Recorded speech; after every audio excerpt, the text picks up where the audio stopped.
Welcome back. We got ourselves a name. Welcome to Bell Point Sports. The Sixers unfortunately lost tonight, but we did play another game, so I am here to talk about it. So the 76ers lose tonight to the Toronto Raptors, 121 to 112. We trailed pretty much the entire game. We made a comeback in the fourth. We got within about 4 points at the end, and then we just didn't have the juice on defense to get it done. Our defense just struggled tonight. I mean, not having Bona out there is really tough. What he brings to the defense cannot be understated. And Drummond, he does his best out there, but he's not, he's old. And he's playing a lot of minutes. The non-Drummond minutes are really brutal. Jabari Walker's out there. He's very undersized. I think he can't be more than like 6'8", 6'9".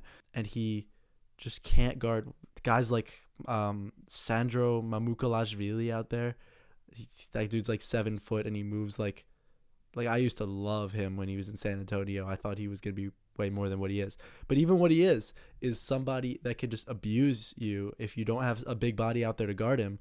And I saw him do that quite a few times in that third quarter when they made their run and they pulled away. So we did the whole comeback. We get within like 4, and then Emmanuel quickly comes around a screen, hits pretty much a wide open 3, makes it 7 with like a little over a minute left. And from then on, it was just over. We had a lot tonight, but we didn't have quite enough when it mattered on the defensive end. Maxey is coming into his own as a leader, and it's so much fun to see. We get to see him making these crazy jumpers. We get to see him driving to the cup, because what happens is these defenders, when you guard him too close, he's got that burst of speed and he gets right around you. And then if you don't, he's going to just pull up and he's hitting like 40-something% of three-pointers right in your face. There's really not a lot you can do about it. And he's really developing as a passer too. He's a lot more outspoken with the guys. He's like showing a lot more emotion than he used to. He was a very level-headed guy his first couple of years in the league. And I love to see it. And then the only other question is like, when do we start to consider him a two-way player? Because his defense is improving by leaps and bounds. His steals are, he's always watching the passing lanes. You can't get anything for free when you're around him. He's starting to get blocks, which is crazy because, he's a tiny dude by NBA standards.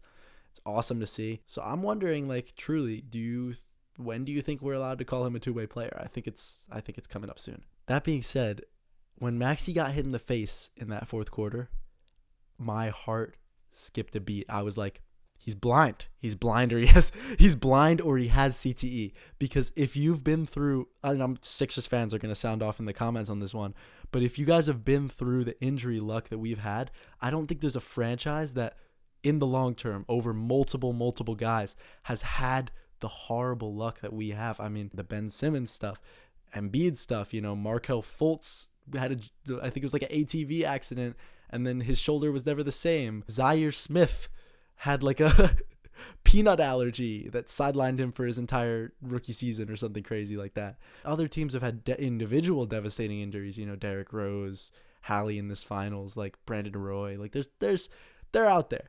But are they as relentless as the Sixers? And so for that reason, when Maxey went down, I truly thought that he was like, I was prepared for him to get up and be like, I can't see out of my right eye.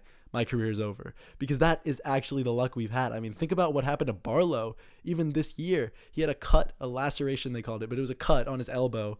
First game of the season. And they were like, oh, he'll be back in a couple games. Throw a Band-Aid on it, right? No. He goes out and he gets it infected. So, like, I mean, who knows? It was whoever we played opening night. It was the Celtics. Maybe one of those guys, like, used the bathroom and didn't wash his hands. Suddenly you have an infection in your joint. Like that's the luck we're dealing with as Sixers fans, and I'm so serious when I say that. So thank God Maxey's okay. He played the end of this game. He's going to continue to play. But I think that also says something because he is so tough. Like he'll get up from anything and shake it off, and he's smiling at the crowd, and he's just as fast as he was before, and it's awesome to see. It's really fantastic. And I just want to see him continue to battle and be tough because I think as a leader, he's setting an amazing example for our guys. And it's making everybody battle and want to fight every single game. VJ Edgecombe, too. I think he had a really good week to start the season. He's been a little bit more of a rookie since then. He came back down to earth. I wouldn't even call it a slump. But if you want to call it a slump, he is getting out of his slump. He had a really solid game tonight. He looked really special from 3. He had a couple really nice layups. He's passing nicely. He's playing really solid defense. But I'm checking his Stats. Yeah, I mean, 21 points, 6 rebounds, 4 assists, a couple steals, a couple blocks, solid from the field. He's making such a positive impact on the game, and he looks so solid out there. It makes me so happy that we got a guy at 3 in this draft that's really going to be special. In a draft that people said, wasn't necessarily great, there's been some absolute gems coming out of it. Quentin Grimes is the ball ends here. He's the new Michael Porter. He's the new Cam Thomas. But somehow I don't care because he's got such a positive impact. But I swear, that dude refuses to pass the ball. He'll get, unless it's Maxey, obviously. He'll defer to Maxey sometimes. But he'll get the ball and just launch. But the thing is, he's not just launching the ball. He's got to dribble around and do a bunch of crazy crossovers and stuff. And I should have expected this because I watched him last year when, there was nothing else for him to do but that. But I do think that maybe there's some habits that need to be unlearned when it comes to dribbling a little too much or taking a really contested shot when maybe you're doubled and somebody else can take that. I love Quentin Grimes. I think he's so good. And honestly, I can excuse it. For some reason, I just don't care that he has tunnel vision. But it does... it makes me nervous because, he has off nights too. Everyone's going to have an off night. And I don't know if he would stop taking those shots on an off night. I think he might still launch them. Jared McCain scored. And he still didn't look great tonight. But he looked so much better. He looks comfortable on the floor, which is something I was saying I was concerned about in that Clippers game. He looks set, he knows where he is. His feet look like they're under him. He's dribbling nicely. His shot looked a lot better tonight. He actually hit a couple jumpers, and he threw his arms up in the air. That was really fun to see. He's bringing the vibes. He's always going to bring the vibes. I think he was still minus 12 in 14 minutes, which was the worst on the team. That's a little scary, but I think he still has to work his way back in, and I'm a lot more optimistic than I was the last time you guys heard from me about Jared McCain, which obviously was 2 days ago. So that's a very good sign. The power forward rotation we're running is strange to me because Jabari Walker wasn't bad tonight. Dominic Barlow wasn't bad tonight. Watford wasn't bad tonight. Nothing I saw made me one of these guys stands out more than the other and needs to get run in the clutch time. But I thought it was interesting that Jabari Walker, out of those 3 guys, was the one getting fourth quarter minutes.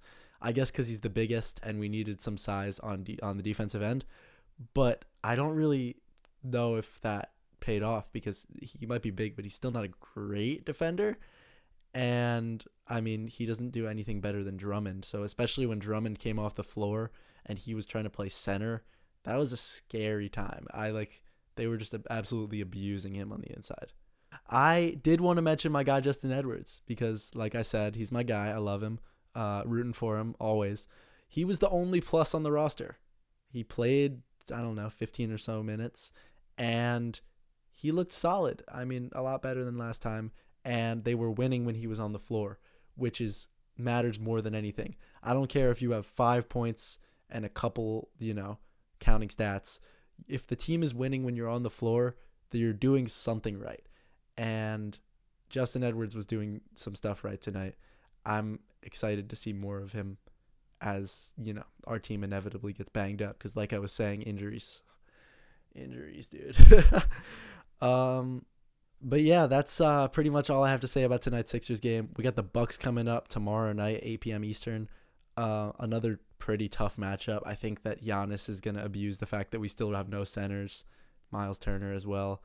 I'm interested to see if Ryan Rollins is still as good as the last time I watched him because he kind of is breaking out this year and it's fun to see. Tough matchup for the Sixers, but I'm excited to see and I'll be back covering it for you guys. So I will see you then.